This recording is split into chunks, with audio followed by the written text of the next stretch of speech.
আমি একটা কথা সবসময় বলি, সেটা হচ্ছে তুমি যখন দৌড় প্রতিযোগিতা, এমনকি তোমার কর্ম পরিবেশে এবং যে কোনো জায়গায় তুমি যদি পড়ে যাও, তাহলে তোমাকে দেখবে একজন বা দুইজন, রাইট?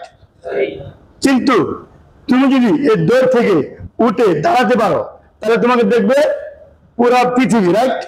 কথা কি বলি আমি? দেখো, আমরা কিন্তু প্রথম খেলা হেরে গেছিলাম, তাই না?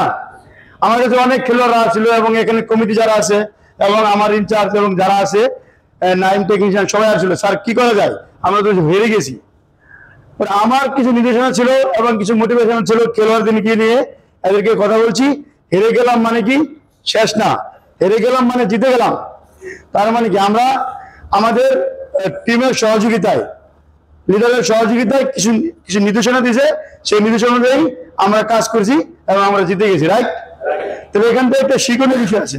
শিক্ষণীয় বিষয় কি, যে আমি হেরে গেলাম, হ্যাঁ হেরে গেলে বসে থাকলাম হবে না, কিন্তু আমার কি করতে হবে, চেষ্টা করতে হবে। হ্যাঁ, চেষ্টা করলে কি হবে, আমরা আমাদের যে লক্ষ্য আছে এই লক্ষ্য অনুযায়ী আমরা যদি কাজ করি, তাহলে আমাদের জেতার সম্ভাবনা অনেক বেশি। বেশি না কম? অনেক বেশি না? তাহলে কি এই যে আমরা হেরে গেলাম মানে কি হেরে গেলাম না, তাহলে আমরা কি করব? এই খেলা থেকে আমরা কি শিখলাম? প্রত্যেকটা জিনিস প্রত্যেকটা জায়গায় মানুষের শেখার আছে। খেলা থেকে কি শিখলাম?